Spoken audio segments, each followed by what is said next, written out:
Sayaw Bella! Sayaw Bella! Sayaw Bella, hiyawan ng mga kaibigan ko. Nandito kami sa loob ng bar at nagkakatuwaan. Pawis na ako dahil sa bigay todo kong pag-indak. Para akong isang ibon na nakawala sa hawla. Ewan ko ba, simula noong nagbalik ako ng Pinas at tinangap ang kabiguan ko sa pag-ibig naging easy-go-lucky na ako. Naging laman ng mga gimmick at bars kasama ng mga kaibigan kong walang ginawa kundi ang magliwaliw at magsaya sa buhay. Na-in-love lang naman ako sa boyfriend na best friend ko. Hindi ko naman sinasadya pero ewan ko ba sadyang pasaway ang puso ko, at kahit na anong pigil ko, hindi ko talaga mapigilan ang nararamdaman ko, at habang tumatagal lalong nadadagdagan ang pag-ibig na nararamdaman ko dito. Dumating pa nga sa punto na tinangka kong akitin si Kenzo. Yes, si Kenzo na noong nagsaboy yata ng kapugian at lakas ng sex appeal sinalo niya na yata lahat. Malas nga lang at kay Eunice siya nagkagusto. Pinilit ko din naman na magpapansin para magustuhan niya ako pero bigo ako. Ayaw niya talaga sa akin. Well, isang beses ko lang naman siya tinangkang akitin pero sablay. Nahuli kami ng girlfriend niyang si Eunice na naghahalikan sa loob ng banyo ng bar kung saan kasama ko silang nag-happy-happy. Kung bakit naman kasi biglang sumunod si Eunice eh. Gusto ko lang naman maramdaman ang init ng halik ni Kenzo at pagkatapos noon, balak ko na sanang dumistansya. Aminado ako na pinalaki ako ng mga magulang ko na lahat ng nais ko ay nakukuha ko. Pero noon ko din tuluyang na-realize na hindi pala lahat ng nais ko ay makukuha ko. Kailangan kong magparaya para hindi ako magmukhang cheap kaya nga noong na-realize ko na hindi naman talaga maging akin si Kenzo, kusa na akong bumitaw. Ayaw kong magmukhang martyr. Ayaw ko din na magmukhang asong ulol na pilit na nagpapapansin sa lalaking alam kong never akong magugustuhan. Lalo na at ako ang sinsisi niya sa pagka-aksidente ng girlfriend niyang si Eunice, at gusto pa talaga nilang pati kidney ko ay ma-donate ko bilang kabayaran sa mga nangyari. Mabuti na lang talaga at bago ang operasyon nagising ako sa pagiging tanga ako at biglang nagbago ang isip ko. Well, hindi na ako guilty sa mga nangyari dahil nakakuha din naman ng donor ng kidney si Eunice. Of course, dahil din iyon sa tulong ng mga magulang ko. Noong nalaman kasi nila ang dahilan kung bakit ako nanatili sa Mindanao, halos kalbuhin ako ni Mommy sa sobrang galit nito. Hindi niya daw ako pinalaking tanga kaya naman bigla din akong natauhan. Nga naman, mayaman kami at kaya kong bayaran ang lahat ng pagkakasala ko kay Eunice na hindi na kailangan ibigay sa kanya ang isa kong kidney. Marami naman dyan ang willing magbigay kapalit ng malaking halaga at iyon nga. Ang ginawa nila Mommy at Daddy para hindi na daw ako makaramdam ng guilt at makapag-moved on na. Guys, alak pa. Grabe ang galing mo talagang humataw Bella. Hindi ka pa rin nagbabago. Ikaw pa rin ang dancer ng grupo natin, natatawang bigkas ni Audrey. Lahat ng mga kasama ko dito sa bar ay mga kaibigan ko since high school pa lang kami kaya kilala na namin ang isa't isa. Nandyan ang mga sosyalerang si Gretchen, Heidi at Jessica. May dalawa din kaming kasamang boys na sila Mateo at Jasper. Of course lahat sila anak mayaman pero ang ilan sa kanila ay mga successful na sa buhay. Kagaya na lang nila Jasper, Mateo at Jessica, lahat sila may kanya-kanya ng negosyo samantalang kami nila Gretchen, Audrey at Heidi, hindi pa rin graduate sa pagiging happy-go-lucky. Mga palamunin pa rin ng mga magulang. Cheers! This is it. Inom lang. Sagot ko ang alak ngayong gabi. Happy birthday to me, malakas na bigkas naman ni Mateo. Sabay taas ng hawak niyang kopita na mailamang alak. Kaagad naman kaming nagsigayahan at sabay-sabay na sumigaw ng happy birthday Mateo. Sa loob ng halos isang taon mula noong nagbalik ako dito sa Pinas, wala na akong ibang ginawa kundi ang magliwaliw. Alam kong inis na si Mommy sa mga pinanggagawa ko, pero ano nga ang magagawa ko? Mas nag-enjoy ako sa ganitong lifestyle. Marunong naman akong magdala sa sarili ko kapag nandito ako sa bar. Nagtitira ako sa sarili ko ng kahit nakaunting ulirat at nakakapag-drive pa naman ako pauwi ng bahay kahit na medyo nakainom na ako. Hindi naman ako ang tipong babae na hindi na makagulapay sa tuwing lumalabas ng bar. Minsan nga nagiging tagahatid pa ako ng mga lasing kong kaibigan. Kagaya na lang ngayon, lasing na ang karamihan sa mga kaibigan ko kaya tumigil na din ako sa pag-inom. Dinadaan ko na lang sa pagsayaw ang lahat at eksaktong alauna ng madaling araw, sabay-sabay na kaming lumabas ng bar. Hindi na kayang mag-drive nila Heidi at Audrey kaya nagpresenta na ako na ang maghahatid sa kanila pauwi sa mga bahay nila. Saan ka na naman galing? Oras pa ba ito ng uwi ng isang matinong babae? Saktong kakababa ko lang ng kotse nang bigla akong salubungin ni Mommy. Halos 3:00 na ng madaling araw at ini-expect kong natutulog na siya pero heto siya, mukhang inaabangan ang pagdating ko. Good evening Mom, imbes na pansinin ko ang pagbubunganga niya binigyan ko pa siya ng matamis na ngiti sa labi. Akmang lalapit sana ako sa kanya para humalik sa pisngi niya bilang tanda ng paggalang pero kaagad din naman siyang lumayo sa akin. Bella ano ba? Kailan mo ba aayusin ang buhay mo? Ganito na lang ba palagi? Gabi nasa inuman? Abat talo mo pa ang mga kapatid mong lalaki kung umasta ka muling bigkas ni Mommy. Hindi ko naman mapigian ang mapangiwi. Inaantok na ako. Gusto ko na sanang matulog pero kailangan ko pa yatang magtiis ngayon para mapakinggan ang halos na memorized ko ng sermon ni Mommy. Naaamoy mo ba iyang sarili mo? Amoy sigarilyo ka amoy alak ka. Ano ba Bella? Hindi naman kita pinalaking ganyan ano ba ang nangyayari sa iyo? Muling bigkas ni Mommy. Hindi ko naman mapigilan ang mapakamot ng aking ulo. Wala pa siya sa kalahati niyang sermon ngayon gusto ko nang ihiga ang pagod kong katawan sa malambot kong kama. Umayos ka ha? Alam mo bang pati ang lolo at lola mo alam na ang kung ano ang mga pinanggagawa mo, muli niyang bigkas. Sorry po Mom. Hindi na po maulit, sumusuko ko ding bigkas. Anong sorry? Sino ang maniniwala dyan sa sinasabi mo?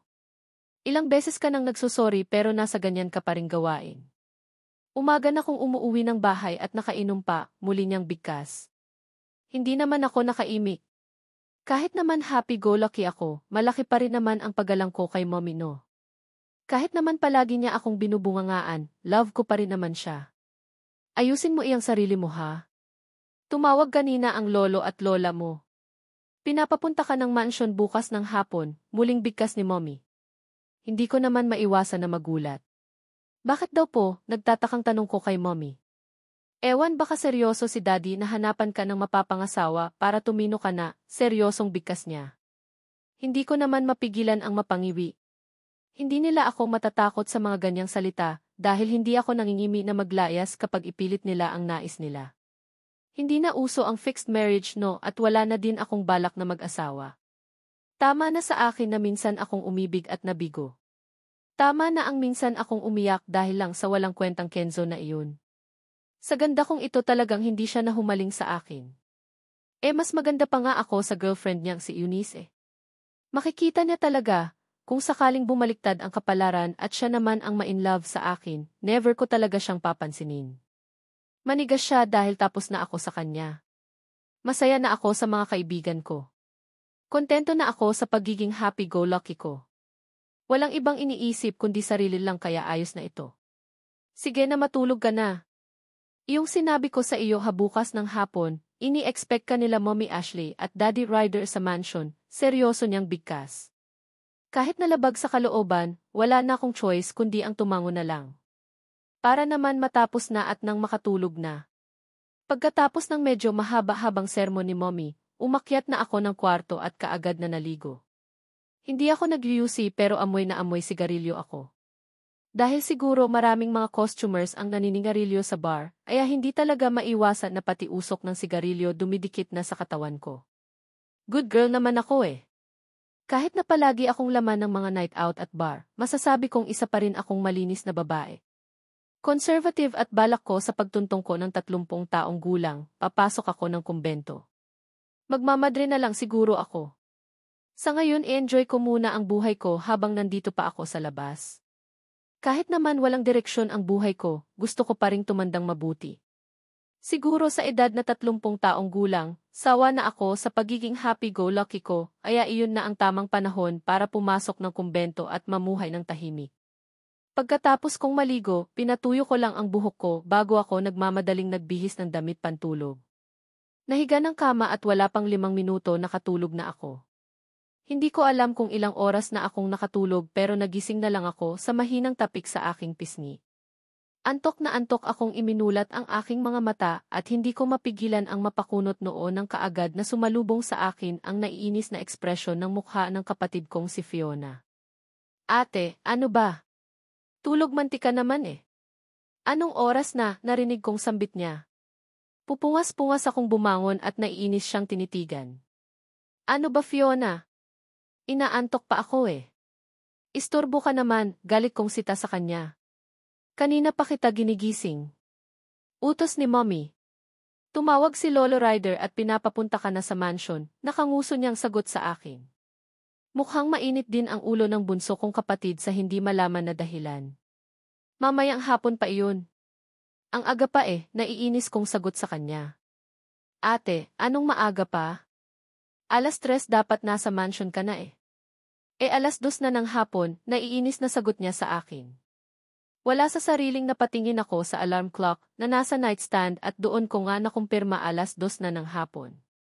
Kung ganoon napasarap na naman ang tulog ko. Lalabas na ako ate. Huwag mo nang hintayin na puntahan ka pa ni Mommy dito sa silid mo kung hindi malalagot ka na naman. Basta tapos na ang mission ko at ginising na kita, muling bigkas ni Fiona bago siya tuluyang naglakad palabas ng aking silid. Hindi ko maintindihan ang kapatid kong iyon. Pagdating sa akin, palagi na lang nagsusungit pero sa sister-in-law namin na si Angela, ang bait niya. Palaging nakangiti na akala mo si Angela ang kapatid niya eh. Heist! Eksakto 4:00 ng hapon ako nakarating ng mansion. Alam kong late na ako ng 1 oras pero ano ang magagawa ko? Naligo pa ako at nag-ayos pa ng sarili tapos traffic pa sa daan. Gutom na nga ako eh at kung hindi lang ako takot sa sermon ni Mommy, nung talaga akong magmamadaling pumunta dito sa mansion. Pwede naman akong pumunta sa mga ibang araw. Hindi iyong araw na napuyat ako kagabi. Gusto ko pa naman sanang matulog sa loob ng 24 oras dahil wala kaming usapan ng mga friends ko na lumabas mamayang gabi. Minsan, kailangan din namin ipahinga ang atay namin sa kakainom ng alak. Good afternoon, Ma'am Bella. Kanina pa po kayo hinihintay ng lolo nyo. Nasa gazebo po sila kasama ng mga bisita niya, nakangiting salubong sa akin ng mayordoma ng mansion na si Manang Alma. Sinong mga bisita iyon, Manang Alma, nagtataka ko ding tanong. Ramdam ko na ang pagkalam ng sikmura ko at balak kong sa dining area na muna dumiretso para makakain. Kaya lang, late na nga akong dumating at hinihintay na pala ako ni Lolo. Dinig ko po mga kaibigan ng lolo mo noong kabataan pa nila. Puntahan niyo na lang Ma'am Bella. Kanina niya pa po hinihintay, nakangiting sagot sa akin ni Manang. Wala na akong choice kundi ang maglakad na lang patungo sa gazebo para magpakita muna kay Lolo at Lola bago kumain. Baka kasi isipin nila na hindi pa ako dumadating dito sa mansion at bigla na namang tumawag kay Mommy at hanapin ako. Mas lalo akong malalagot kay Mommy nito eh. Malapit na ako sa gazebo nang marinig ko ang tawanan mula doon. Automatiko na napataas ang kilay ko nang mapansin ko na mukhang masaya si Lolo ah. Ngayon ko lang kasi ito narinig na tumawa ng ganito kalakas. Lolo, Lola, nandito na po ako, kaagad kong bigkas pagkalapit ko sa kanila. Hindi ko na pinagtuunan pa ng pansin ang mga kaharap nilang bisita. Kina Lolo at Lola lang nakatuon ang atensyon ko dahil kailangan kong lumapit sa kanila at humalik sa pisngi bilang pagpapakita ng paggalang. Oh, nandito na pala ang paborito kong apo, narinig ko pang ang sambit ni Lolo Ryder. Hindi ko naman mapigilan ang mapangiwi. Kailan niya ba ako naging paboritong apo? Iha, mabuti naman at dumating ka na. Upo ka muna at ipapakilala ka namin sa mga bisita, si Lola Ashley naman ang nagsalita. Wala na akong choice kundi ang umupo sa tabi ni Lola sabay tingin sa mga bisita nila. Hindi ko pa nga mapigilan ang magulat ng kaagad na sumalubong sa paningin ko kung sino-sino ang mga bisita nila. Shit, kilalang-kilala ko sila at ano ang ginagawa nila dito sa mansion. Iha, meet the best friend noong kabataan ko pa.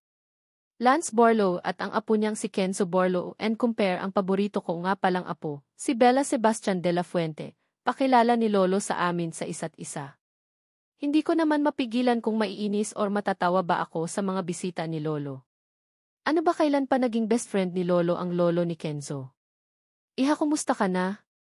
Hindi ko akalain na ganito pala kaganda ang apo mo, kumpadre, nakangiting kaagad na bigkas ni Lolo Lance. Hindi ko mapigilan ang mapangiwi at nang dumako ang paningin ko kay Kenzo napansin ko din ang pagkagulat na kaagad na rumihistro sa mga mata nito habang titig na titig sa akin. Hello po Lolo Lance, nagkita po ulit tayo, mahinang bigkas ko. Nagkita ulit? Really? Kilala mo na ba sila iha? Nagtataka namang kaagad na sagot ni Lolo Ryder. Opo, yung apo niya po ang muntik nang nagpakulong kay Kuya Bryant sa Mindanao, nang iinis ang ngiti sa labi na sagot ko. Walang sekre-sekreto sa akin. Kailangan malaman ni Lolo ang katotohanan para naman makaganti ako ng kahit nakaunti sa Kenzo na ito. Kung noon, patay na patay ako sa kanya, iba na ngayon. Kaya ko nang i-handle ang feelings ko. Ah, yes? Nako, ikaw pala iyong apo na tinutukoy nitong kumpare ko. Nagkita na nga kami pare, sa Mindanao at na-meet ko na sila kasama ng isa mo pang apo na si Brian. Inimbitahan ko sila sa bahay pero tumanggi dahil nagmamadali daw sila, nakangiting wika naman ni Lolo Lance. Ganoon ba? Nako, baka naman misunderstanding lang ang lahat, seryosong tanong ni Lolo. Yes, misunderstanding talaga per. Nasapak lang naman ng apo mong si Brian ang apo ko, pero wala na sa amin iyon. Kasalanan ng apo ko kaya nangyari iyon at wala namang demandahan ang nangyari, nakangiting sagot naman ni Lolo Lance. Sige, magpaliwanag lang siya. Wala ngang demandahan na mangyari pero kahit nakailan ayaw ko nang makipagbati sa apo niya. Ganoon ba? Well, kalimutan mo na natin ang mga nangyari, sagot naman ni Lolo.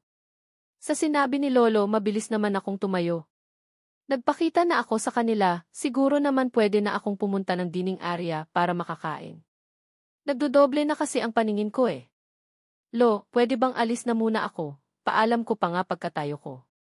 Napansin kong sabay-sabay silang napatigin sa akin, kaya naman pilit akong umiti.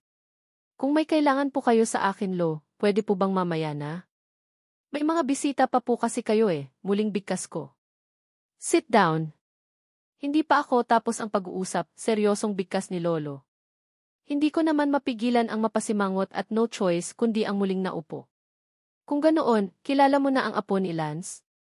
Si Kenzo, seryosong tanong niya. Pinukol ko pa nga ng masamang tingin si Kenzo bago ako tumango. Kailangan mong magpakasal sa kanya, seryosong bigkas ni Lolo. Walang paligoy-ligoy at diretsahan na labis kong ikinagulat. What? Walang paligoy-ligoy ko ding sagot.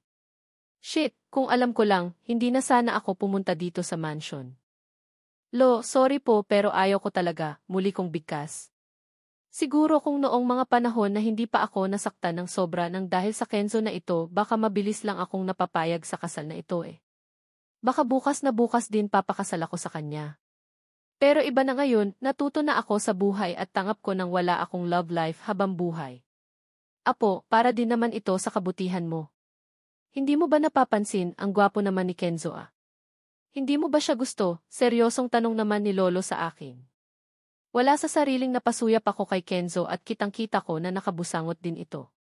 Mukhang hindi din yata masaya sa ideya na ipapakasal kami sa isa't isa't kaya paninindigan ko din talaga ang hindi pagpayag. No po. Hindi siya ang type kong lalaki. Direkta kong sagot. Napansin kong nagkatinginan pa ang mga ito. Iika sa mga mukha nila ang pagkadismaya. Sa Kalo, hindi na uso ngayon ang fixed marriage. May iba po akong plano sa buhay kaya sana huwag niyo po akong pilitin. Please, muli kong bigkas. Naupo pa ako sa tabi ni Lola Ashley at may paglalambing na inihilig ko pa nga ang ulo ko sa balikat nito. Bakit hindi niyo subukan ng apo ko na mag-date iha? Malay mo naman, ma-inlove kayo sa isa't isa at kayo pala talaga ang nakatadhana na magsama habang buhay, nakangiting suggestion naman ni Lolo Lance. Pigil ko man ang sarili ko na mapasimangot. Kakapangako ko lang sa sarili ko na hindi na ako hahabol-habol sa Kenzo na iyan at papanindigan ko iyon. Yes, not. What do you think iha? Nakangiting tanong sa akin ni Lolo Ryder. Wala na akong choice kundi ang pilit ang ngiting tumango na lang.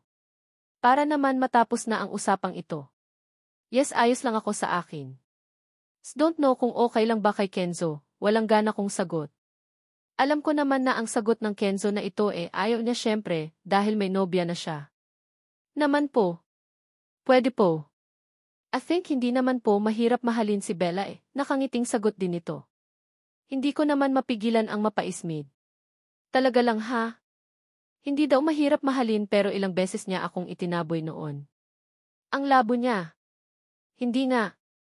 Si Kenzo ba talaga ang kaharap namin gayon? Ay Sazeth. Ewan, bahala siya.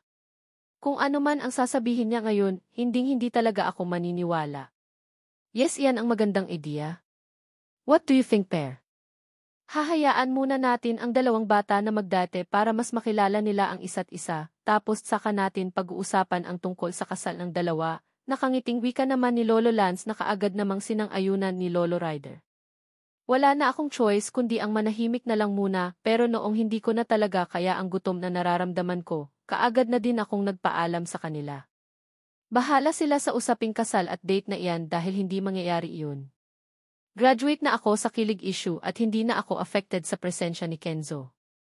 Mabuti na lang talaga at kaagad na din nila akong pinayagan. Sinabi ko na din kasi sa kanila na gutom ako. Diretso ako sa dining area. Sinabi ko kay Manang Alma na gusto kong kumain kaya naman mabilis din naman nila akong hinainan ng makakain.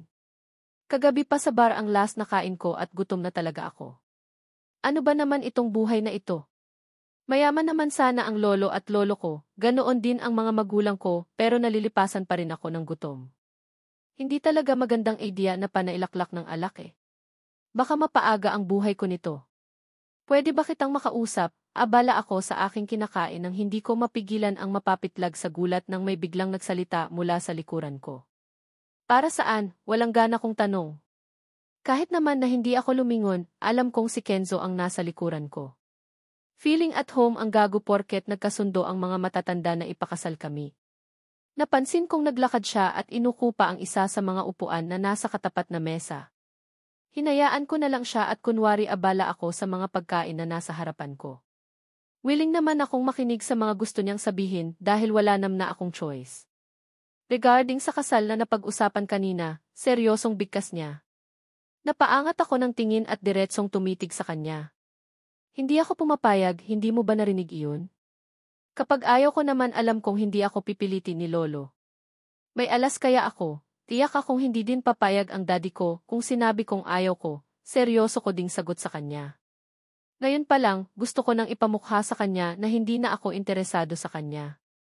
Na naka-moved on na ako. Ayaw mong pakasal sa akin. Bakit, hindi mo na ba ako gusto? Seryosong tanong niya sa akin. Ang akmang pagsubo ko ay naantala dahil sa sinabi niyang iyon. Ang kapal ng mukha niya para ipaalala pa sa akin ang pagiging tanga ko noon. Hindi na kita hinahabol, so ibig sabihin hindi na, walang gana kong sagot sa kanya.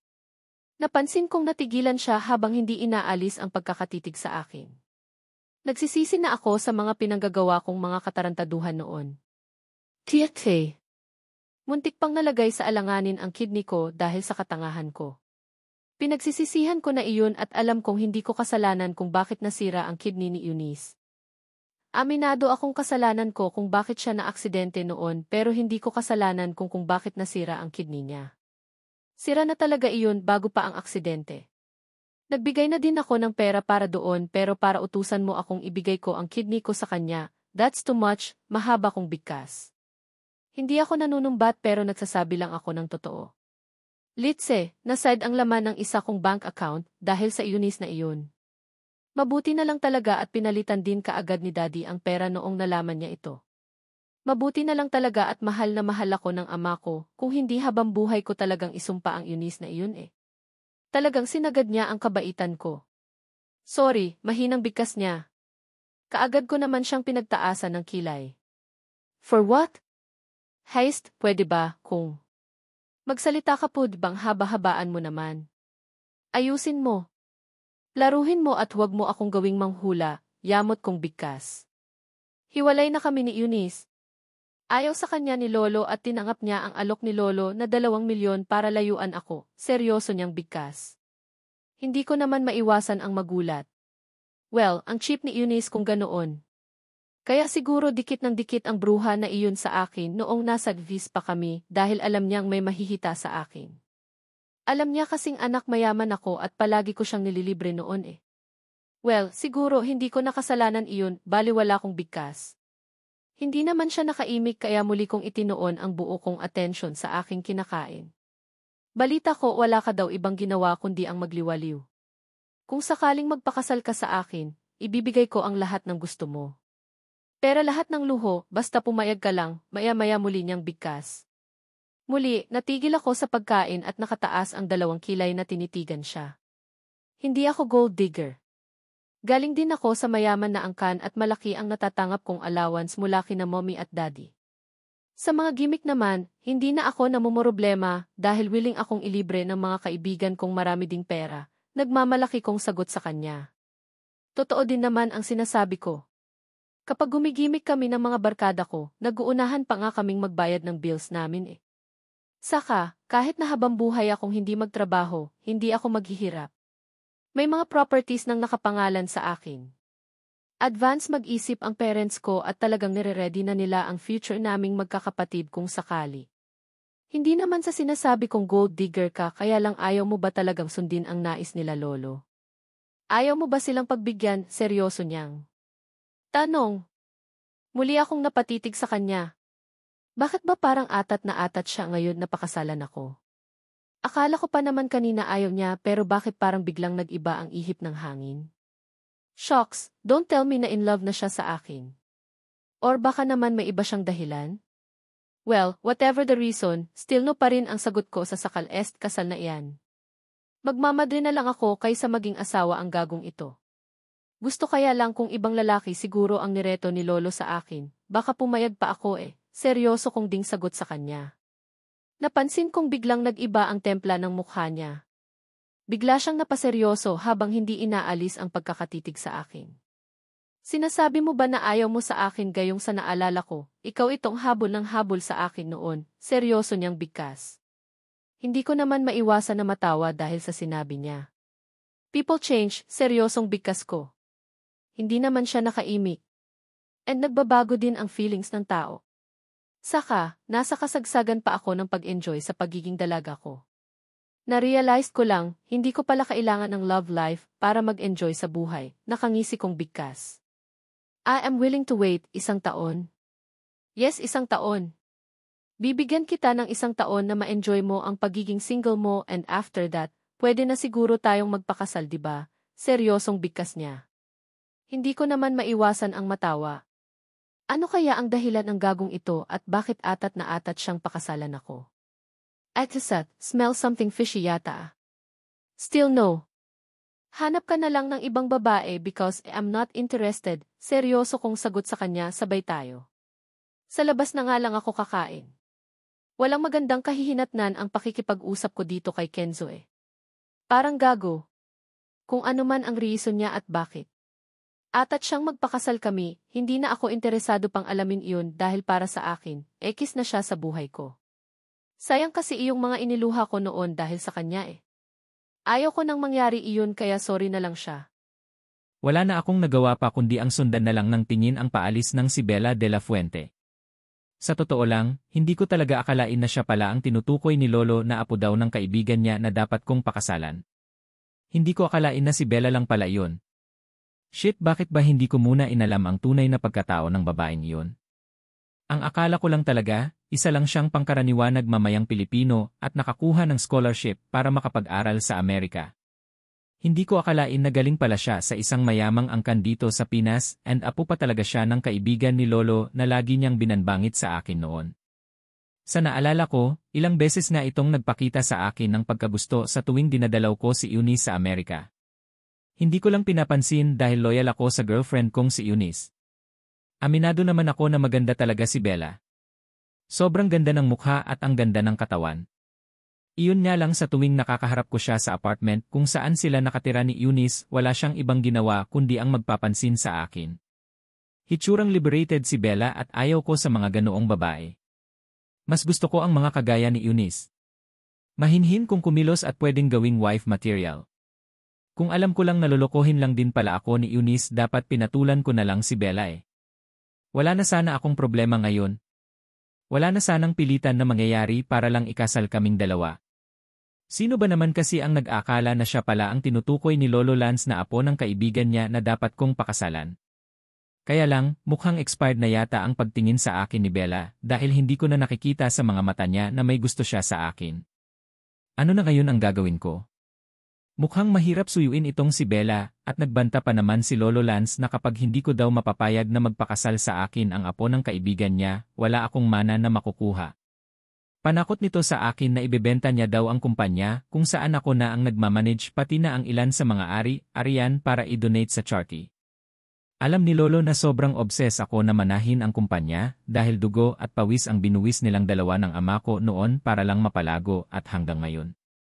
Patuloy pa rin iyong lumalago ngayong ako na ang CEO ng nasabing kumpanya. Wala akong pakialam sa iba pang mga ari-arian. Ang mahalaga sa akin ay ang kumpanya kaya sana mapapayag ko si Bella na magpakasal sa akin sa lalong madaling panahon. Isang malalim na buntong hininga ang pinakawalan ko bago ako naglakad palabas ng dining area. Naglakad ako pabalik sa gazebo kung saan naabutan ko ang mga oldies na masaya pa ring nag-uusap. Iho, nasaan na si Bella? Kaagad na tanong ni Lolo Lance nang mapansin niya ang presensya ko. Nakaalis na po, mahinang bigkas ko. Nakaalis na ba? Naku, pagpasensyahan niyo na ang apo kong iyon. Baka naman may iba pang pupuntahan kaya nagmamadali, sabat naman ni Lola Ashley. Malungkot naman akong napangiti. Ano ba ang pwede kong gawin para mapapayag si Bella na magpakasal kami? Ayaw kong mapunta sa iba ang kumpanya. Kailangan na talagang maisalin sa pangalan ko sa lalong madaling panahon lalo na at pabago-bago kong mag-isip si Lolo Lance. Halos 2 oras pa kaming nanatili sa mansyon ng mga Sebastian bago nagyaya si Lolo Lance na umuwi na. May bahay naman kami sa Quezon City kung saan inuuwian ko din kapag nanadito ako sa Manila kaya doon na muna kami didiretso. Balak ni Lolo Lance na manatili dito sa Manila sa loob ng 1 linggo dahil maglalaro pa daw sila ng golf ng kaibigan niyang si Lolo Ryder. Ako naman dito na muna sa Manila mag-opisina dahil gusto nga ni Lolo na ligawan ko daw si Bella. Ano ang sabi ni Bella?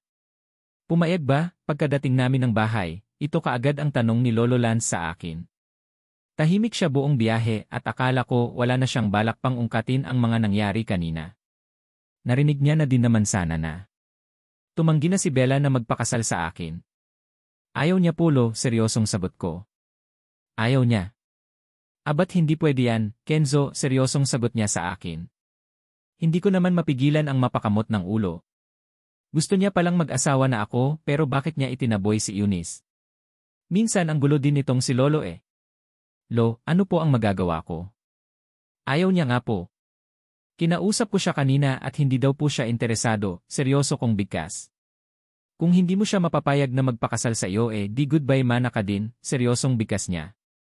Heto na naman kami sa walang katapusan niyang pananakot sa akin. Ayaw ko ng ibang babae para sa iyo Kenzo. Gusto ko si Bella de la Fuente na apo ng kaibigan ko ang magiging asawa mo. Gusto ko siya lang din ang magiging ina ng magiging apo ko sa tuhod kaya. Gawin mo ang lahat para mapapapayag siyang magpakasal sa iyo.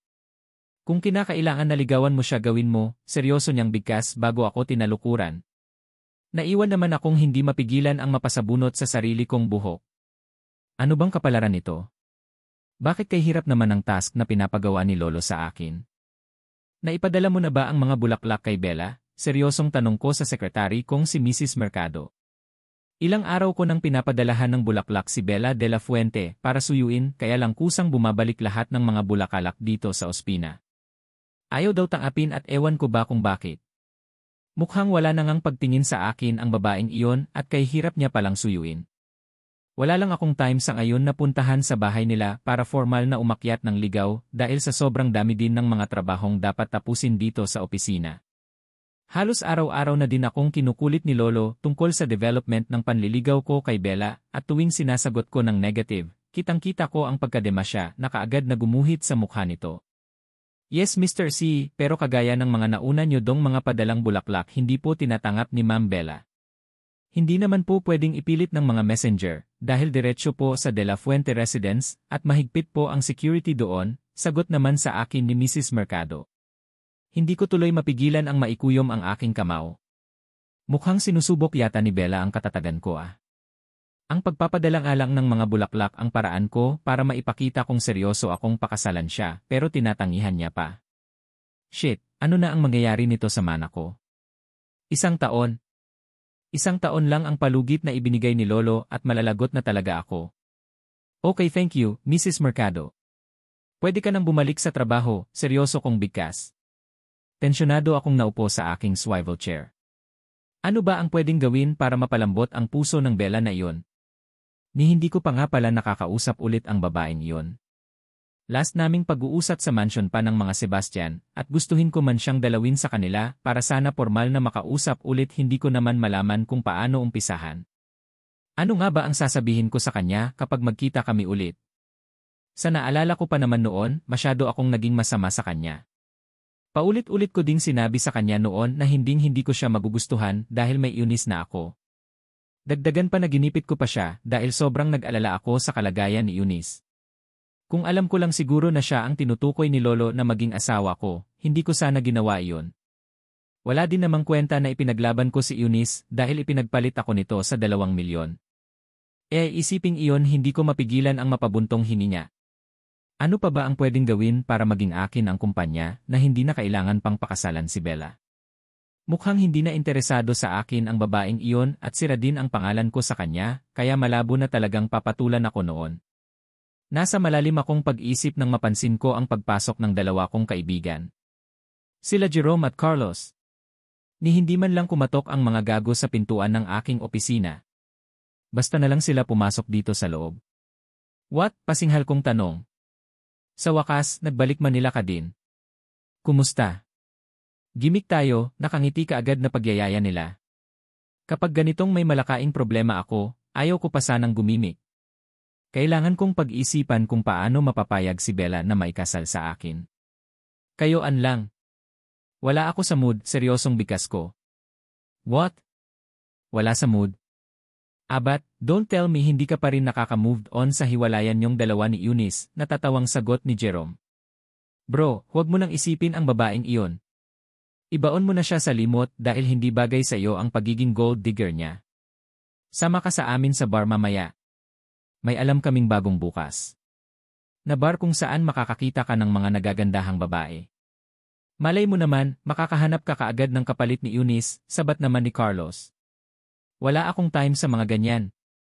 May mas malaking problema akong dapat na pagtuunan ng pansin, kaysa tumambay sa mga bar na iyan, seryoso kong bigkas. Malaking problema? Ikaw, ano pa ba ang posibleng malaking problema ng isang Kenzo Borlo? Ang nag-iisang tagapagmana ng Borlo Industries, natatawang sagot naman ni Jerome. Hindi ko naman mapigilan ang mapabuntong hininga. Nag-iisang tagapagmana nga pero hindi naman sure kung magiging akin ang kumpanya na ito, seryoso kong bigkas. Napansin kong gulat na nagkatinginan ang dalawa.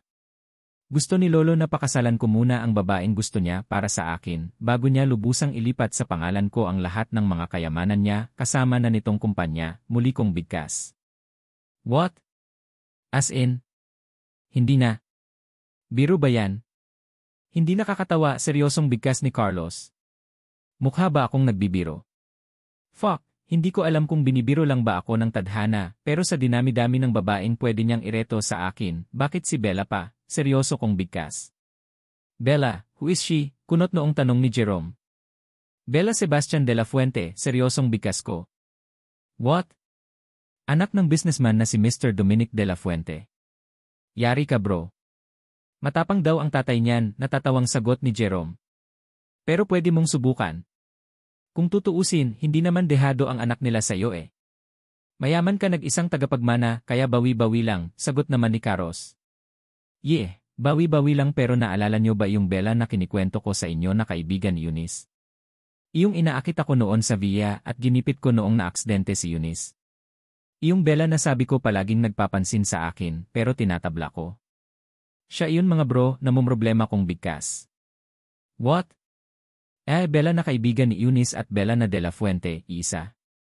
Paanong nangyari iyon? Halos magkapanabay na tanong ng dalawa. Sa bagay, nakikwento ko lang naman sa kanila ang tungkol doon minsan, pero hindi pa naman din nila personal na nakikita ang Bella na tinutukoy ko. Teka lang.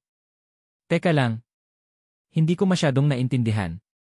Ibig mong sabihin na ang Bella na nakilala mo sa villa, na sabi mo patay na patay sa iyo at Bella na dapat mong pakasalan ngayon ay isa? Seryosong tanong ni Jerome. Napansin ko pang inilabas niya ang kanyang cellphone at ilang saglit lang may ipinakita siya sa akin na video. Si Bella de la Fuente yun, nasa loob ng disco bar at sumasayaw. Shit, paanong nasa sayo iyan? Seryoso kong tanong sa kanya at pahablot na kinuha sa kamay nito ang hawak niyang cellphone. Pinakatitigan ko ang nasabing video at hindi nga ako maaaring magkamali. Si Bella de la Fuente nga ang sumasayaw. Ano ka ba bro laman ng mga disco bar iyang si Bella de la Fuente? Hindi mo alam, natatawang sagot ni Jerome. At kinunan mo siya ng video, halos umusok ang ilong na tanong ko sa kanya. Hindi ko mapigilan eh. Ang ganda niya at ang galing umindak. Teka lang, siya ba ang Bella na sinasabi mo na inaakit ka sa views pa lang? Shit ang tanga mo kung ganoon. Palay na ang lumapit sa'yo, hindi mo pa tinuka. Alam mo bang ang daming nagkakagusto sa babaeng iyan, kaya lang untouchable, dahil nga sa katayuan sa lipunan ng lahi niyan, seryosong bigkas ni Jerome. Hindi ko naman mapigilan ang mapahilot sa sarili kong sentido. You're in a big trouble, bro. Mukhang lagot ka ngayon. Ilang beses mo nga ulit itinaboy si Bella, natatawang sabat naman ni Carlos. Sa sobrang inis ko mabilis kong binura ang naturang video, pero nagulat na lang ako na mukhang ang daming collection nitong Jerome na ito ah. Puro picture yata ni Bella ang nasa gallery ng phone niya. Shit, huwag mong pakialaman yan bro. Alam mo bang stress reliever ko ang mga larawan ng babaeng yan? Balak ko nga sanang kunin na model yan sa bagong ilalabas namin na produkto, kaya lang hindi ko alam kung paano i-approach at tiyak ako na malaki din na ng talent fee nito, muling bigkas ni Jerome. Mabilis niya ding inagaw sa akin ang cellphone niya na hawak ko. Nalintikan na. Mukhang type pa yata ng kaibigan kong ito si Bella. Shit, bakit ba huli na nang malaman ko ang tungkol sa pagkatao ng Bella na ito? Sobrang nahihirapan tuloy ako ngayon. Ano ang pwede kong gawin para muli akong magustuhan ni Bella at mapapayag siyang magpakasal sa akin? Saang disco bar palaging nagtatambay si Bella? Seryosong tanong ko. At easy disco bar, bro. High-end na bar iyon at mayayaman lang ang nakaka-afford na pumasok sa loob. Ano, doon tayo mamaya? Excited na tanong ni Carlos. Gaano kadalas si Bella pumupunta sa bar na yan? Seryosong tanong ko. 3 or 4 na beses kada linggo. Kaya lang marami siyang mga kasama minsan bro. Mahirap lapitan dahil ang ilan sa mga kaibigan niyan mga black belter, natatawang sagot ulit ni Jerome. Kaya pala nagkasya na lang ang gago sa kuha ng video sa malayuan. Takot palang lumapit sa grupo nila Bella. Okay, doon tayo pupunta mamaya, seryoso kong bigkas. Ayos, sure ako nandoon mamaya si Bella kasi weekend bukas eh. Ang galing, makikita ko na naman si Crush, excited na bigkas ni Jerome. Anong crush? Tigilan mo na yan. Nakalimutan mo na ba ang sinabi ko sa inyo kanina, magiging asawa ko ang Bella na yan, kaya tigilan mo ang kakailusyon dyan, direktang sagot ko. Isang malakas na pagtawa naman ang naging sagot ni Jerome sa akin bago siya nagsalita. What? Kenzo, hindi pa sigurado kung papayag iyang si Bella na magpakasal sayo. Remember, ikaw na din ang nagsabi na ilang beses mo siyang itinaboy noon. Feeling ko nga wala nang gusto sa'yo iyang si Bella eh, natatawa nitong bigkas. Hindi ko naman mapigilan ang mapatiim bagang. Hindi pwedeng hindi magpakasal sa akin si Bella dahil paano na ang mana ko. Pero paano nga ba? Paano kung sa kakatambay ng babaeng ito sa mga disco bar bigla na lang makahanap ng lalaking magugustuhan? Or baka naman may nagustuhan ng iba kaya hindi na interesado sa akin? Shit, hindi ko yata kakayanin yon. Paano na ako? Paano na ang mana ko, kagaya ng napagkasunduan namin ng mga kaibigan ko, pagkatapos ng trabaho sa opisina sabay-sabay na kaming pumunta ng bar. No choice, siguro ito na din ang tamang pagkakataon para makausap ko si Bella. Kung upo lang kasi ako sa opisina at patuloy na mag-isip ng kung ano-ano baka magising na lang ako isang umaga na may ibang lalaking gusto na si Bella. Hindi pwedeng mangyari iyon at ngayon pa lang dapat ko nang pigilan. Medyo napaaga pa nga yata kami ng dating dahil ilan pa lang ang nadatnan naming mga customers noong pumasok kami sa loob. Kaagad kaming naghanap ng mapipwestuhan. Mukhang kabisado nitong mga kasama ko ang pasikot-sikot ng bar dahil narinig ko pa nga kay Jerome na itong pwesto daw namin ay paboritong pwesto nila Bella kasama ng mga kaibigan nito. Napansin kong habang lumilipas ang oras, parami na ang mga nagsidatingan na mga customers. May mga live band at buhay na buhay ang buong paligid. Noong una duda pa nga ako kung darating ba si Bella pero hindi naglaon nagbunga din ang paghihintay ko. Napansin ko na nga ang pagpasok ni Bella at ang grupo niya dito sa loob ng bar. Sa bagay, mapapansin ko talaga dahil bawat may pumapasok na mga customers dito sa loob tinititigan ko talaga. Maraming mga kasama si Bella. Bale 7 sila. 5 babae at 2 lalaki, at habang tinititigan ko si Bella, hindi ko mapigilan ang makaramdam ng pagkadismaya nang mapansin ko ang kasuotan nito. Masyadong sexy at takaw tingin kahit na kanino. Napapansin ko kasing maraming napapatingin sa kanila pagpasok pa lang ng pintuan hanggang sa makaupo sila. Mukhang kilala na din ang grupo nila ng mga staff ng bar na ito dahil kaagad silang inassist. Kagaya ng sinabi ni Jerome na upo nga sila sa halos katabi naming mesa. Ewan ko lang kung isnabera lang ba talaga itong si Bella or nakita niya ba ako dahil napansin kong dumaan lang ang paningin niya sa akin kanina. Pagkatapos noong narinig ko nang nagsipag-orderan na sila ng mga alak. Para talaga siyang anghel na bumaba mula sa langit. Ang ganda niya talaga, hindi ko mapigilan na mapabaling ang tingin ko kay Jerome nang marinig ko itong nagsalita. Hindi ko pa nga mapigilan ang mapakunot noon nang mapansin ko ng kagaya sa ibang mga kalalakihan dito sa loob ng bar. Nasa grupo nila ang Bella din atensyon nilang dalawa ni Carlos. Kausapin ko kaya ng daddy niyan. Sabihin ko na willing akong maging asawa ng anak niya. Sarap niyang gawing reyna ng palasyo ko, muling bigkas ni Jerome. Hindi ko mapigilan ang mapatiim bagang. Habang tumatagal lalong nagiging weird din itong kaibigan ko. Hindi magandang senyales. Kailangan ko talagang mapursu itong si Bella at mapapayag na magpakasal sa akin kung hindi lagot na. Mukhang tama si Jerome nang nabangit kanina. Mukhang maraming nagkakagusto sa babaeng ito. Iyon nga lang, hindi ko alam kung paano lalapitan si Bella.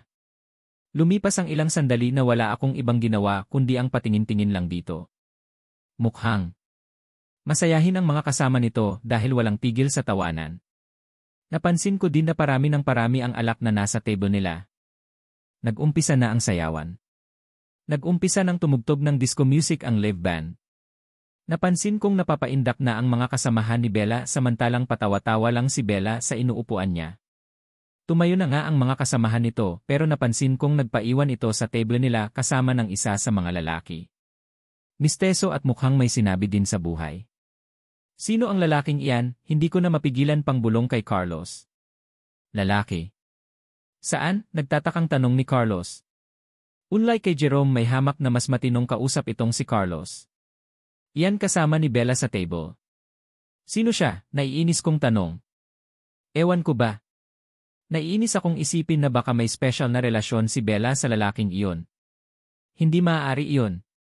Hindi ako papayag. Ah, siya ba? Si Mateo Delfin. Anak ng isang negosyante at apo ni Kong. Delfin, kibit-balikat na sagot ni Carlos. Hindi naman ako nakaimik. Mukhan bigatin niya ang mga kasama ni Bella. Paano ko ba malalapitan ang babaeng ito? Saka, ano ba ang ginagawa niya? Bakit panay inom niya ng alak? Nagpapakalasing ba siya? Hindi ba siya aware na napakadelikado ng ginagawa niya? Paano na lang kung may masamang mangyari sa kanya dahil sa pagiging lasinggera niya? Come on Bella. Don't tell us na upo ka lang dyan. Let's dance. Mukhang hindi talaga ako mag-enjoy sa bar na ito nang mapansin kong muling bumalik sa table nila ang isa sa mga babaeng kasama nila at hinawakan si Bella sa kamay. Hinila niya ito at niyaya na sumayaw. Later, kulang pa ng espiritu ng alak ang sistema ko natatawang sagot naman ni Bella. Hindi ko maintindihan ang sarili ko pero bakit ang cute sa pandinig ko ng boses niya? No. No. Malalasing ka kaagad niyan Let's go. Let party, makulit na bigkas ng kasama niya. Napansin kong wala nang nagawa pa si Bella kundi ang tumayo na lang. Hinawakan niya din sa kamay ang lalaking kausap niya at ganoon na lang gulat ko nang lang saglit sabay silang umindak sa saliw ng tugtugin. Rock music ang tugtugin kaya bigay dodo din ang hataw ng dalawa. Shit, hindi ko pa nga maiwasang bigkas. Lalong naghiyawan ng mga tao sa dance floor at nagbigay pa talaga sila ng space sa dalawang taong ganadong sumasayaw. Si Bella kaparehan niya ngayon si Mateo Delfin na halatang magaling ding sumayaw. Woo! Ang galing mo talaga Bella. Ang galing mo talaga Mateo, hiyawan ng ilan sa mga guest. Lahat sila ay aliw na aliw sa dalawang magkapareha na ganado ng sumasayaw ngayon. Pati nga ang dalawa kong kaibigan ay nakikipalakpak na din Hindi naman ako makapaniwala habang titig na titig ako kay Bella. Ang ganda niyang tignan. Napaka-graceful ng bawat galaw niya. Halatang sanay siyang sumayaw dahil sisiw lang sa kanya ang bawat dance step. Araw ng gimmick naming magkakaibigan kaya hindi pwedeng palagpasin. Kailangan kong sulitin lalo na at sa susunod na linggo, kailangan ko ng pagbigyan si Daddy sa hiling niya sa akin na kailangan ko daw pumasok ng opisana para mapag-aralan ang takbo ng negosyo namin. Actually, noon pa ako kinakausap ni Daddy tungkol dito. Kaysa naman daw nakatambay lang ako sa bahay namin, bakit daw hindi na muna ako magtrabaho sa kumpanya namin? Noong una ayaw ko. Hindi talaga ako interesado na magpakaburo sa loob ng opisina at mag-check ng kung ano-anong mga papeles. Feeling ko nakakabato ang ganoong klaseng trabaho. Pero since kailangan ko ang pabor ni Daddy, kaya naman kailangan ko na siyang pagbigyan ngayon. Alam na nilang lahat ang hiling ni Lolo Ryder na ipakasal daw ako sa apo ng kanyang kaibigan, kaya naman kailangan ko ng magpakabait. Hindi pabor si Daddy sa ganoong klaseng plano. Ayaw daw niyang panghimasukana ng love life ko, kaya lang naging kontrabida yata si Mommy. Pabor siya sa gusto nila Lolo at Lola para daw matigil na ang paglalakwats ako. Para daw may asawa ng dumisiplina sa akin as if naman magpapadisiplina ako. Since kakampi ko si Daddy, nagpa siya ako simula Monday, papasok na ako ng opisina. May magtuturo daw sa akin para maintindihan ko ang pasikot-sikot na pamamalakad sa negosyo namin at baka daw mag-enjoy ako. Nagbangit ko na ito sa mga kaibigan ko at lahat sila excited na sa bagong career ng buhay na tatahakin ko. Masaya sila at sa wakas magkakaroon na din daw ng direksyon ang buhay ko. Mababait naman sila kaya nga malaki ang tiwala ko sa kanila. Alam kong hindi ako mapapahamak kapag sila ang kasama ko. Alam din naman iyon nila Mommy at Daddy dahil kilala nila ang mga kaibigan ko pero syempre, mga magulang pa rin sila at natatakot pa rin sila sa mga posibleng mangyari kapag nasa labas pa ako ng 10 oras ng gabi. Medyo late na kaming nakarating sa paborito naming bar at sa kakalibot ng tingin ko sa paligid hindi ko pa nga maiwasan na magulat nang mamataan ko si Kenzo sa isang mesa. Kahit na nagulat ako sa presensya niya, pinili ko na lang dedmahin. Baka nagkataon lang na nandito din siya sa bar, dahil dinig ko kay Lolo, hindi ito umuwi ng Mindanao at mananatili daw ito ng Manila para ligawan ako. Kung sa ibang pagkakataon, baka kinilig pa ako eh. Alam kong walang gusto sa akin si Kenzo at kaya siya nagpapadala ng mga bulaklak sa halos araw-araw dahil gusto niyang makuha ang pagpayag ko na magpakasal sa kanya. Ano man ang dahilan niya, wala akong ideya. Sa naalala ko noon, halos isinusuka niya na ako eh. Hindi ko talaga maintindihan kung bakit biglang nagbago ang ihip ng hangin gayon. Imposible talaga na sa isang iglap bigla na lang siyang nagkagusto sa akin. Hindi ka panipaniwala.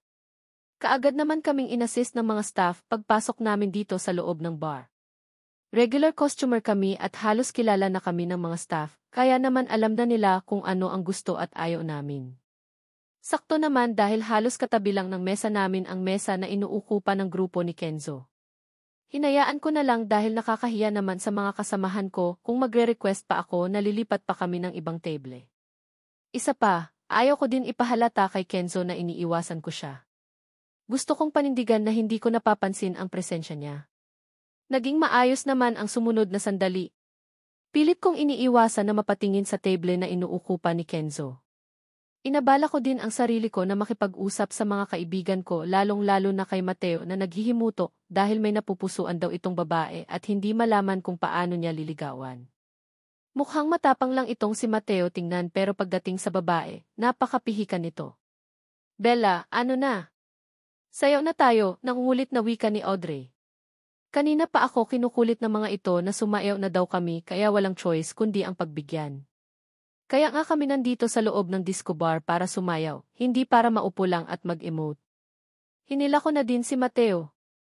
Kagaya ko magaling din itong sumayaw at magkasundo talaga kami sa dance floor.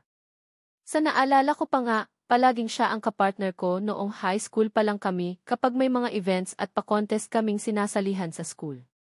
Ang pagsasayaw ang isa sa mga stress reliever ko. Parang musika din sa pandinig ko ang hiyawan ng mga tao na nakapaligid sa amin kaya naman lalo akong ginanahan sa pag-indak. Biglang nawala sa isipan ko na nasa paligid lang pala si Kenzo at posibleng nanonood lang sa amin. Well, manood lang siya. Ako lang naman ang sinayang niya noon kaya maglaway siya. Go Bella! Go Mateo, tuwang-tuwa na hiyawan ng mga kaibigan ko. Lalo tuloy akong ginanahan sa pag-indak,